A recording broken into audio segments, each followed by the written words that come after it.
Peggy 18.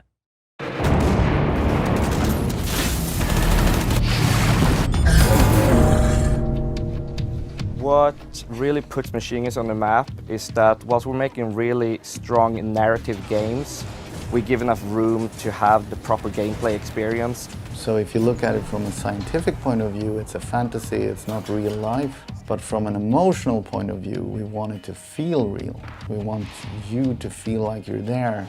Nazis work really well because we can all agree that they're bad guys. You don't mind wiping them out. I mean, who doesn't want to kill Nazis? Let me first make it absolutely clear that I am not a Nazi. The Nazis have really expanded when it comes to research with the technology. So you will see old versions coming back but improved with new technology, but you also see completely new enemies.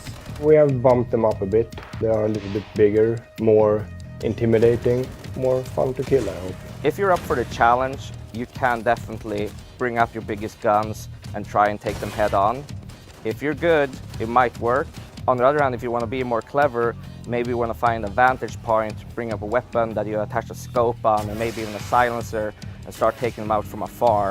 You go down, you start sneaking, start taking them out with melee moves in a more precise manner. With stealth in Wolfenstein, it's not about avoiding contact or avoid killing, it's about how to kill them silently, how to take them out one by one.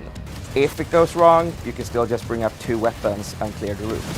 Each combat scenario has 1 or 2 commanders, and those are the important targets. What we're doing now for New Colossus is to make sure that the commanders can call for reinforcement several times. I think the coolest thing we've done is that you can now dual wield freely. You can mix the weapons any way you want with left and right hand.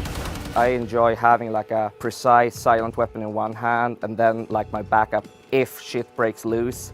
This is my go-to, so I don't have to start switching weapon during combat. But you can also see people going with 1 long range and 1 close range. You know, you walk around the corner, you have your close range weapon ready. And some people just want 2 shotguns. We are introducing a hatchet. That gives us a lot of opportunities to make the takedowns a little bit more excessive. There's a lot of things you can do with a hatchet and a Nazi.